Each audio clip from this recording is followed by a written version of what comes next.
Bismillahirrahmanirrahim. Now we are going to start our another series of lecture on the topic of viruses from the book of Pharmaceutical Microbiology by Hugo and Russell.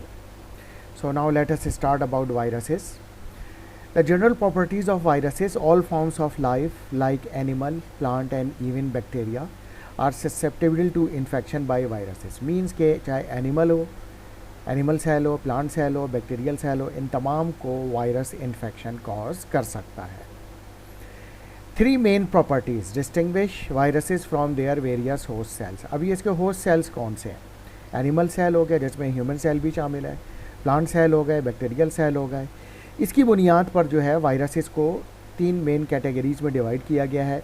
इसकी properties के उसका size क्या है कि वो किस को animal cell को इन्फेक्ट करेगा, प्लांट सेल को या बैक्टीरियल सेल को. तो वो साइज़ की बेस पे है, न्यूक्लिक एसिड कंटेंट की बेस पे है और मेटाबॉलिक कैपेबिलिटीज़ उस वायरस की क्या है उस पर ये डिपेंडेंट होगा. अब अगर हम if you talk about the size, the bacterial cell like staphylococcus might be 1000 nanometre in diameter. तो अगर बैक्टीरियल सेल को देखा जाए वो तकरीबन 1000 नैनोमीटर डायमीटर का होता है.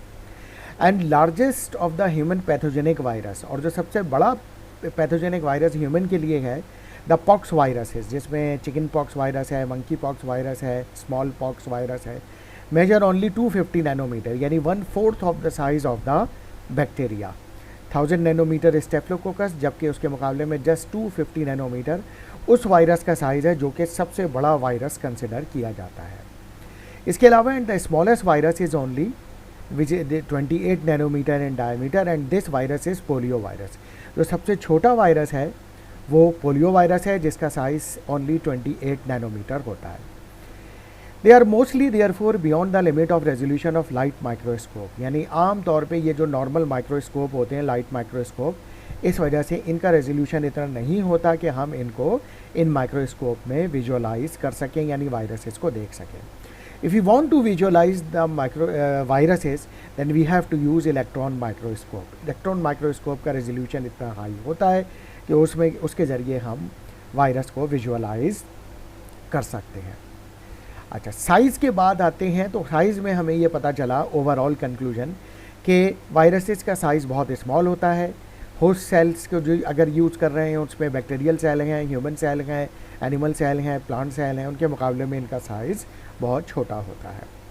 Nucleic acid content viruses contain only a single type of nucleic acid, either DNA और आरएनए. यानी ये इनमें या तो डीएनए होगा या आरएनए होगा और इसी की बुनियाद पर इनकी क्लासिफिकेशन भी होती है लाइक डीएनए वायरसेस और आरएनए वायरसेस, जो कि आगे चलकर हम देखेंगे कि किस तरीके से वायरसेस को डिवाइड किया गया है डीएनए वायरसेस में और आरएनए वायरसेस में. और ये इम्पॉर्टेंट होता है इनकी रेप्लिकेशन के लिए, इवन इनकी ट्रीटमेंट के लिए और चॉइस ऑफ ड्रग के लिए भी कि किस ड्रग से ये किस तरह से रिस्पॉन्ड करेंगे. इसके बाद हम आते हैं metabolic capabilities of the viruses कि वायरस की मेटाबॉलिक कैपेबिलिटीज़ क्या है. If we talk about the virus particles, they have no metabolic machineries of their own. यानी ना तो इनके पास माइटोकॉन्ड्रिया होते हैं, ना एंडोप्लाज्मिक रेटिकुलम होते हैं जिस तरह से कि दीगर सेल्स में होते हैं जो कि उस सेल्स की मेटाबॉलिक एक्टिविटी को बरकरार रखते हैं, एटीपीज प्रोड्यूस करते हैं.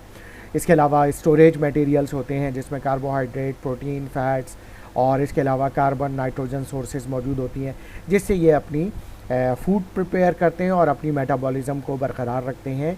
जबकि ये सब चीज़ें वायरसेस में नहीं होती हैं, नो मेटाबॉलिक मशीनरी. इसी वजह से क्योंकि ये इनके पास अपनी मेटाबॉलिक मशीनरी नहीं है, they cannot synthesise their own protein. ये अपनी प्रोटीन नहीं बना सकते एंड न्यूक्लिक एसिड भी नहीं बना सकते from inanimate laboratory media and thus fail to grow on even nutritious media. तो इसी वजह से जो लेबॉर्ट्रीज़ में माइक्रोबायोलॉजी की जो लेबॉर्ट्री होते हैं उसमें जो मीडिया यूज़ किए जाते हैं, direct nutrient agar, MacConkey agar, blood agar वगैरह, उन पर जैसे हम बैक्टीरिया को ग्रो करा सकते हैं, वायरस उन पे ग्रो नहीं हो सकते क्योंकि ये अपनी प्रोटीन जो है वो और न्यूक्लिक एसिड खुद से सिंथेसाइज नहीं कर सकते. इनके पास वो मशीनरी नहीं है इन वायरसेस के अंदर कि ये उससे मटेरियल हासिल करके न्यूट्रिएंट एगर से या किसी और मीडिया से मटेरियल हासिल करके अपना फूड और मेटाबॉलिज्म कर सके जो कि बैक्टीरिया या फंगस में मौजूद होता है. They are obligatory intracellular parasites, means कि ये लाजमी तौर पर इनको सेल के अंदर जाना होता है, इंट्रासेलुलर लाजमी तौर पर पैरासाइट्स हैं, और उससे ही अपना फूड मटेरियल और जो सेल की मेटाबॉलिक मशीनरी से जो एनर्जी और फूड प्रोड्यूस हो रहा है उसको ये यूटिलाइज़ करते हैं। तो इसी वजह से हमने कहा कि इनके जो होस्ट सेल्स होते हैं, बैक्टीरिया होते हैं, प्लांट सेल होते हैं, ह्यूमन सेल, एनिमल सेल होते हैं, तो उसके अंदर ये जाते हैं या उसकी सरफेस पे जाते हैं ये, और उससे जो है वो अपना मटेरियल हासिल करते हैं, और फिर ये क्या करते हैं उसके बाद ना, then they grow within और अदर लिविंग सेल्स, और दूसरे सेल्स के अंदर जो होस्ट सेल्स होता है उसमें ये ग्रो करते हैं, एंड फिर अपनी जो उससे क्या होता है कि energy and protein producing system उसका यूज़ करते हैं, and redirect for the purpose of manufacturing of new viral components. यानी सेल के कंपोनेंट्स को जिस भी सेल के अंदर ये जाएंगे, जिस होस्ट उसको हम होस्ट सेल कहेंगे, उसमें जाने के बाद ये फिर ये उसके सिस्टम की जो एनर्जी यानी मेटाबॉलिक मशीनरी होगी, उससे जो एनर्जी और प्रोटीन प्रोड्यूस हो रही होगी, उससे अपनी वायरल प्रोटीन बनाना शुरू करेंगे, और उससे फिर ये नए वायरस पार्टिकल बनेंगे। अच्छा, फिर क्या होगा जब वो होस्ट सेल के अंदर ये जाएंगे? The production of new virus particle generally result in the death of the host cells, यानी जिस सेल के अंदर ये गए थे बिल आखिर उसमें से नए वायरस पार्टिकल जब बनेंगे, उससे जो उनकी प्रोटीन बनेगी वायरस की, तो आखिरकार फिर उस होस्ट सेल की डेथ हो जाएगी, and particles spread from the cell to cell like within a tissue, and disease can become apparent in the host. और फिर वो जब ये उस होस्ट सेल से बाहर निकलेंगे ये, तो फिर ये साथ वाले जो सेल्स होंगे उनके अंदर चले जाएंगे, यानी एक सेल से दूसरे सेल के अंदर चले जाएंगे नए वायरस पार्टिकल, फिर उसमें इस तरह से मल्टीप्लाई होंगे, और इस तरह से ये मल्टीप्लिकेशन का प्रोसेस चलता रहेगा, और होस्ट सेल इसी तरीके से उनकी डेथ होती जाएगी। और जब उन होस्ट सेल की डेथ हो रही होगी तो उससे पता चलेगा कि उस प्लांट को, एनिमल को या ह्यूमन को डिजीज़ वाकई उस वायरस की हो गई है, यानी उस वायरस का इन्फेक्शन हो गया है, क्योंकि उस वक्त उसकी symptoms, sign and symptoms appear होना शुरू हो जाएंगे। नाउ मेटाबॉलिक एक्टिविटीज़ के बाद अब हम आते हैं स्ट्रक्चर ऑफ वायरस किस तरह से है। Virus particles are composed of a core genetic material either DNA और RNA surrounded by a coat of protein. तो इसका स्ट्रक्चर बड़ा सिंपल होता है, इसमें कोर जेनेटिक मटेरियल है डीएनए या आरएनए, और वो सराउंड हुआ है एक कोट से, प्रोटीन कोट से, यानी एक लेयर से जो कि प्रोटीन की बनी हुई है। अब यहाँ इस कोट के ऊपर मुख्तलिफ सब्सटेंसेज हो सकते हैं, कैप्सिड, एनवेलप, जो कि मुख्तलिफ फंक्शंस उसको प्रोवाइड कर रहे होते हैं। बेसिकली फंक्शन क्या है कोट का? Function of coat is to protect the viral gene, यानी उसने जो डीएनए या आरएनए को कोट किया हुआ है उसको प्रोटेक्ट करना। किस चीज़ से? From the inactivation by adverse environmental factors, यानी एनवायरनमेंट में कोई ऐसे फैक्टर्स हैं जो कि उस डीएनए या आरएनए को डिग्रेड कर सकते हैं, उससे बचाना। वो क्या हो सकते हैं? Such as tissue nucleases enzymes, यानी जो टिश्यू में या होस्ट सेल के सराउंड में जो एंजाइम है, न्यूक्लियस एंजाइम जो इसको डीएनए या आरएनए को डिग्रेड कर सकते हैं, उससे बचाने के लिए जो है वो वायरस को जो है वो के सराउंडिंग में ये जो डीएनए और आरएनए के सराउंडिंग में ये कोट होता है। क्योंकि अगर ये नहीं होगा तो ये न्यूक्लियस एंजाइम क्या करेंगे? डाइजेस्ट ए नेकेड वायरल क्रोमोसोम, यानी उसके जो डीएनए या क्रोमोसोम उसको डाइजेस्ट कर देंगे during its passage from cell to cell within a host, यानी होस्ट सेल के अंदर इस तरह से फिर वायरस का डीएनए या आरएनए डाइजेस्ट हो जाएगा और डिग्रेड हो जाएगा, और उससे नुकसान ये होगा कि फिर वायरस जो होगा वो उसकी रेप्लिकेशन का प्रोसेस नहीं हो सकेगा। In a number of viruses, the coat also plays an important part in the attachment of the virus to receptors on the susceptible cells. इसके अलावा ना सिर्फ ये कि ये प्रोटेक्शन प्रोवाइड करता है डीएनए या आरएनए को, जो कोट है वायरस का जो कोट है, बल्कि इसके अलावा एक और काम ये करता है कि ये अटैचमेंट यानी जो होस्ट सेल है, अब वो एनिमल सेल भी हो सकता है, प्लांट सेल भी हो सकता है, ह्यूमन सेल भी हो सकता है, बैक्टीरियल सेल भी हो सकता है, तो उसकी सरफेस से ये वायरस अटैच होता है। लेकिन ये अटैच किसकी मदद से होता है? तो इसके लिए भी कोट प्रोटीन्स यानी कोट जो होता है वो हेल्प करता है कि attachment of the virus to the receptor on the susceptible cells. अच्छा, अब ससेप्टेबल सेल का मतलब ये है कि जो वायरस होगा वो स्पेसिफिक होगा पर्टिकुलर सेल के लिए। लाइक फॉर एग्जांपल हम बात कर लेते हैं हेपेटाइटिस वायरसेस के हवाले से, कि हेपेटाइटिस के वायरस जो होते हैं वो लिवर सेल्स के साथ अटैच होते हैं। वो ब्रेन के साथ क्यों नहीं अटैच होते, वो किडनी के साथ अटैच क्यों नहीं होते, वो लिवर के अलावा किसी और सेल्स के, किसी और ऑर्गन या हार्ट के सेल्स के साथ क्यों नहीं अटैच होते। उसकी वजह ये है कि उसकी जो 3 डायमेंशनल स्ट्रक्चर है, उसके जो कोट प्रोटीन में वो बाइंड होती है सिर्फ लिवर सेल से। इसी वजह से वो susceptible cell hepatitis B virus के कौन से हैं, लिवर सेल हैं, जिसी वजह से वो सिर्फ लिवर सेल के रिसेप्टर से ही बाइंड होंगे हेपेटाइटिस के वायरसेस और लिवर में ही इन्फ्लेमेशन और इन्फेक्शन कॉज करेंगे। तो इसी वजह से वायरसेस ऐसा नहीं है कि हर बॉडी के पार्ट से जाके अटैच हो जाएं और मुख्तलिफ बॉडी के पार्ट पे इन्फेक्शन कॉज कर दें। वो जिस जगह अटैच होंगे और जिस जगह वायरस रिसेप्टर के साथ उसकी बाइंडिंग एफिनिटी होगी, यानी रिसेप्टर बाइंड हो सकता होगा, बस वहीं जाके वो इन्फेक्शन कॉज करेंगे। So in many bacterial viruses the code is further modified to facilitate the insertion of the viral genome through the tough structural barrier of the bacterial cell wall। इसके अलावा कोड ना सिर्फ ये कि attachment में help करता है, बल्कि इस चीज़ के लिए फर्दर भी हेल्प करता है कि वायरस का जो डीएनए या आरएनए है वो सेल मेम्ब्रेन या सेल वॉल को क्रॉस करके उस होस्ट सेल के अंदर चला जाए। यानी वायरस का जो डीएनए आरएनए है, यानी जो क्रोमोसोम है, वो बैक्टीरियल सेल अगर है तो बैक्टीरिया के अंदर, यानी अगर bacteria as a host cell है तो बैक्टीरिया के अंदर चला जाए, और ह्यूमन सेल है तो ह्यूमन सेल के अंदर, और इसी तरीके से एनिमल्स प्लांट सेल है तो प्लांट सेल के अंदर वो चला जाए। तो यानी 3 मेन फंक्शन इस तरह से हमें कोट प्रोटीन के नज़र आ रहे हैं। एक हो गया डीएनए आरएनए की प्रोटेक्शन, दूसरा attachment to the host cell, तीसरा help in penetration of the chromosome from virus to inside the host cell.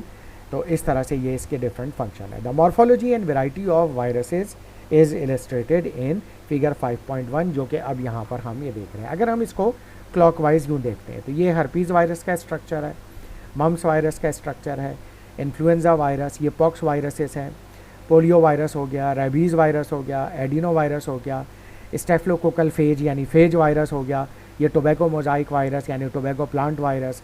तो ये डिफरेंट किस्म के वायरसेस हैं। अब ये देखिए, इसमें जो पोलियो वायरस है सबसे स्मॉलेस्ट इन साइज़ है, जैसा कि हमने अभी शुरू में देखा भी था जब साइज़ पे बात की थी, तो हमने कहा था सबसे बिगेस्ट साइज़ का पॉक्स वायरसेस होते हैं और सबसे स्मॉलेस्ट वायरस जो होता है वो पोलियो वायरस होता है। Now further about the protein coat, जो इसकी जो आउटर प्रोटीन कोट होती है उस पर हम बात करते हैं। द वायरल प्रोटीन कोट और कैप्सिड, यानी जैसे मैंने बताया था कि इसमें और प्रोटीन भी हो सकती हैं, इनको कैप्सिड प्रोटीन कहते हैं। इस compose of a large number of सब यूनिट्स, यानी जो कैप्सिड प्रोटीन होती है इसके यूनिट्स होते हैं, and these units are called capsomeres. तो कैप्सिड जो है वो कैप्सोमियर की यूनिट से मिलकर बनती है। ये सब यूनिट्स क्या करते हैं? दिस सब unit structure is a fundamental property and is important from A number of aspects. यानी कैप्सोमियर मुख्तलिफ इंपॉर्टेंट एस्पेक्ट्स हैं इसके प्रोटीनिक कोट में वायरस की, यानी जो उसका आउटर कोट है उसके में इसके मुख्तलिफ इंपॉर्टेंट फंक्शंस हैं, प्रॉपर्टीज़ हैं और कुछ इंपॉर्टेंट एस्पेक्ट्स हैं। वो एस्पेक्ट्स क्या है? सच ए सब यूनिट स्ट्रक्चर, अब ये सब यूनिट स्ट्रक्चर इन्हें कैप्सोमियर क्या कर रहा है? Permits the construction of the virus particle की जो कंस्ट्रक्शन है by a process in which the subunit self assemble, यानी सेल्फ असेंबल होते हैं, जॉइंट होते हैं, into structure held together by a non covalent intermolecular forces as occurs in the process of crystallisation. जैसे chemicals की crystallisation होती है, non covalent bond बनते हैं, वहीं इसी तरीके से इन कैप्सोमियर के अंदर जो एलिमेंट्स होंगे लाइक कार्बन, नाइट्रोजन वगैरह, वो मिलके जो यानी हैं तो प्रोटीन ही, लाजिम बात है, नाइट्रोजन, कार्बन, हाइड्रोजन वगैरह ही होंगे इसमें, तो वो नॉन कोवेलेंटली अटैच होके इंटरमॉलिक्यूलर फोर्सेस से ये कैप्सोमियर बना रहे होते हैं और ये सेल्फ असेंबल इस तरीके से हो रहे होते हैं और एक स्ट्रक्चर बना रहे होते हैं वायरस का। In addition to the protein code, यानी प्रोटीन कोड बनाने के अलावा many animal virus particles are surrounded by a lipoprotein envelope, यानी बहुत सारे जो प्रोटीन कोड हैं उनके सराउंडिंग में लिपोप्रोटीन एनवेलप भी बन जाता है। अभी इसमें हमने देखना है कि ये लिपोप्रोटीन यानी लिपिड और प्रोटीन का बना हुआ होता है एनवेलप, इनके यानी कोड के ऊपर एनवेलप होता है, which has generally been drive from the cytoplasmic membrane of the their last host cell. और ये इन्होंने लिपिड और प्रोटीन कहाँ से हासिल किए हैं वायरस ने? Cytoplasm of the host cells, यानी जिस होस्ट सेल में ये मल्टीप्लाई हुए थे, रेप्लिकेशन का प्रोसेस हुए थे, उससे इन्होंने ये लिपिड और प्रोटीन हासिल किए हैं।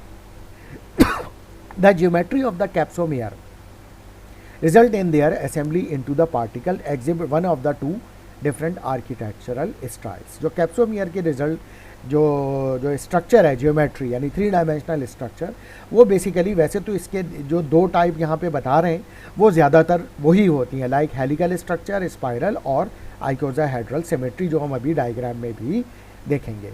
लेकिन इसके अलावा भी हो सकते हैं, जो कि हम अगली बुलेट पॉइंट में देख रहे हैं कि there is a third structural group comprising the pox virus and many of the bacterial viruses, यानी जिनको हम फेज वायरस भी कहते हैं, in which a number of major structural components can be identified and overall geometry of the particle is complex। यानी उसकी जो geometry है, 3 डायमेंशनल स्ट्रक्चर इतना कॉम्प्लेक्स है कि ना तो हम उसको हेलिकल स्ट्रक्चर कह सकते हैं या हेलिकल सिमेट्री कह सकते हैं और ना आइकोसाहेड्रल सिमेट्री कहते हैं। तो इस वजह से वो काफ़ी कॉम्प्लेक्स होता है, तो हम उनको इन दोनों में से किसी क्लास में नहीं डाल सकते। बट मेजॉरिटी ऑफ वायरस जो होंगे वो हेलिकल होंगे या आइकोसाहेड्रल सिमेट्री को, यानी 3 डायमेंशनल स्ट्रक्चर इनका कुछ इस तरह से होगा। नाउ ये है diagram. An icosahedral virus particle composed of 252 capsomeres, ठीक है, जिसमें से 250 होंगे हेक्सागोन यानी 6-6 की फॉर्म में अटैच्ड होंगे और 12 बीन पेंटागन, और 12 जो होंगे वो पेंटॉन यानी पेंटॉन की फॉर्म में होंगे, 5-5 की फॉर्म में होंगे। इसके बाद है ये हेलिकल वायरस, ये हेलिकल, ये आइकोसाहेड्रल स्ट्रक्चर है। ये हेलिकल वायरस, ठीक है, partially disrupted to show the helical coil of viral nucleic acid embedded in the capsomer, और ये बिछे हुए होंगे कैप्सोमियर के साथ। तो ये 2 स्ट्रक्चर जो है वो आइकोसाहेड्रल और हेलिकल स्ट्रक्चर हेलिकल है। अब हम जरा इन दोनों स्ट्रक्चर की थोड़ी सी डिटेल देख लेते हैं। Helical symmetry, some virus particles have their protein subunits symmetrically packed in helical और स्पाइरल शेप और स्पाइरल एरे। स्पाइरल जैसे बाइंडिंग होती है इस तरह से, जैसे स्पाइरल बाइंडिंग है, बीच में एक हॉलो सिलेंडर होता है, तो इसी तरह से इसमें भी हॉलो सिलेंडर होता है। इसकी एग्जाम्पल क्या है? Tobacco mosaic virus, influenza virus and mumps viruses are the example of helical symmetry.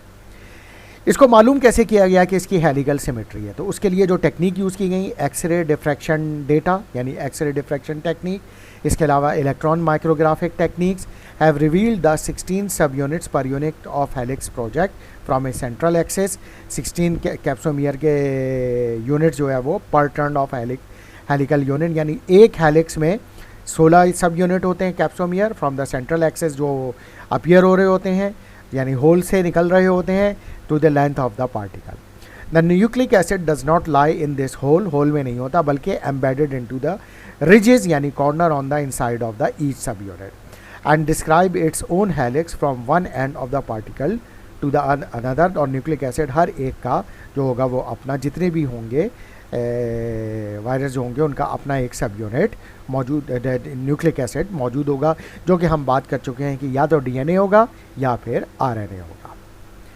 इसके बाद हम आते हैं आइकोसाहेड्रल सिमेट्री पे। दूसरा जो स्ट्रक्चर है, the virus in this architectural group have their capsomere arrange in terms of regular icosahedron और icosahedral structure that is polygon having 12 vertices. Vertex कहते हैं किसको? वर्टेक्स कहते हैं एंगुलर प्लेस को, यानी एंगुलर, यहाँ पे कोई एंगल बन सकता है, कोई भी एंगल, अगर यानी 60 डिग्री का एंगल, 90 डिग्री का एंगल, 120 डिग्री का एंगल, 45 डिग्री का, या इसके अलावा और कोई एंगल बन सकता है।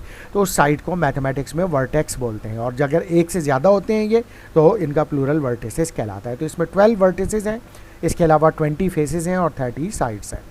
At each of the 12 vertices, यानी हर वर्टेक्स पर और कॉर्नर पे, these आइकोसाहेड्रल particle is a capsomeres, वहाँ पे कैप्सोमियर्स होते हैं और अरेंज होते हैं कॉल्ड ए पेंटॉन, यानी 5-5 कैप्सोमियर के सब यूनिट होते हैं, which is surrounded by 5 neighbouring सब यूनिट, किसी वजह से इनको पेंटॉन कहा जाता है। जबकि इसके बरक्स each of the 20 triangular faces, जो 20 ट्राइंगुलर फेसेस हैं, contain an identical number of capsomere, तो उसमें भी कैप्सोमियर होते हैं, और which are surrounded by 6 neighbours, 6 neighbours होते हैं, एंड कॉल्ड हेक्सॉन, और इसी वजह से इनको हेक्सॉन यानी 6 कैप्सोमियर के यूनिट्स कहा जाता है। In plant and bacterial viruses exhibit this type of symmetry, the hexon and penton are composed of same polypeptide chain. अच्छा, ये जो आइकोसाहेड्रल है ये प्लांट और बैक्टीरियल वायरसेस में देखे गए हैं ये स्ट्रक्चर, और ये जो हेक्सॉन और पेंटॉन जो होते हैं ये कंपोज हुए होते हैं सेम पॉलीपेप्टाइड चेन से। In animal viruses however they may be distinct protein, यानी इनकी जो पॉलीपेप्टाइड चेन है वो अलग अलग होती है, डीएनए डिफरेंट होती है।